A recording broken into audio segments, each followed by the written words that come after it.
यहीं पे कराया, 6 मंथ्स कंप्लीट हो गए। इस बच्ची को अस्थमा है, जिसकी वजह से सांस लेने में तकलीफ है।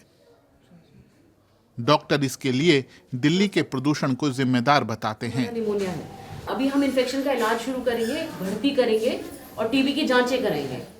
डॉक्टर सना सलीम के ऊपर सांस संबंधी बीमारियों के सैकड़ों मरीजों की जिम्मेदारी है। उनका वार्ड भरा हुआ है। This week we've had more of respiratory cases, and especially this is really dangerous to newborns first of all, and secondly to malnourished children. I definitely feel this is a sort of a medical emergency, and we need to intervene, now than never. राजधानी दिल्ली के अस्पतालों का कहना है कि हाल के दिनों में उनके यहाँ आए मरीजों की तादाद दोगुनी रही। ये दिल्ली का चाचा नेहरू बाल अस्पताल है। यहाँ ऐसे बच्चों का तांता लगा है जो सांस संबंधी किसी न किसी समस्या से परेशान हैं। बच्चे को मैडम थोड़ी बहुत जैसे खांसी आती है और ऐसे घबराता है थोड़ा बहुत, और उसके बाद जकड़न सर इसमें, और जैसे दूध पीने में दूध पलटता है, ऐसे कुछ पोल्यूशन से ये सब दिक्कतें आती हैं। ज़रूरी नहीं बच्चे को, हमें भी होती है, हमें भी ऐसे गले में कभी खराश होता है, आंखें में लगता है ऐसे मिर्च लग गई, बाहर निकलते हैं। तो पहले खूब हंसता खेलता था, जिसको देख लेता था ऐसे करने लगता था, अब बिल्कुल ऐसे ही पड़ा रहता।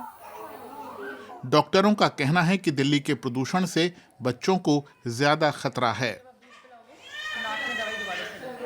So pollution actually affects the children more, and that the reason being because they are short in height, their lungs are actually more prone to pollution because they are growing lungs, and also their respiratory rate is higher than adults.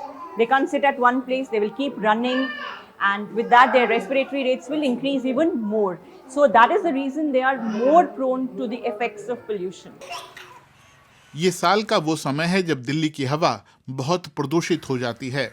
सर्दियां शुरू होते ही प्रदूषण बढ़ने लगता है। ज्यादातर प्रदूषण शहर के अंदर ही होता है, कारों की वजह से। लेकिन इसकी एक वजह दिल्ली के आसपास के राज्यों में खेतों में जलाई जाने वाली पराली भी है।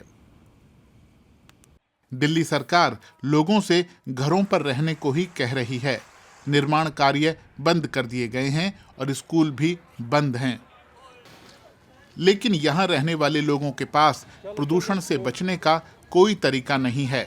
ये बच्चे ज्यादातर कूड़ा बीनने का काम करते हैं और दिल्ली को साफ रखने में योगदान देते हैं।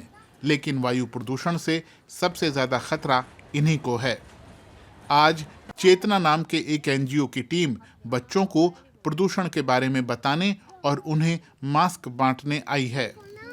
The children living here are in a very difficult, in a very challenging condition. So the objective is to protect them in their community. Like we all can see that they are not from the background who can afford air purifiers or machines like this, which can provide them a healthy environment in their homes. स्वास्थ्य विशेषज्ञ कहते हैं कि जब तक सरकार और नागरिक वायु प्रदूषण को आपात स्थिति समझकर कदम नहीं उठाएंगे, तब तक लाखों लोग दूषित हवा में सांस लेने को मजबूर रहेंगे।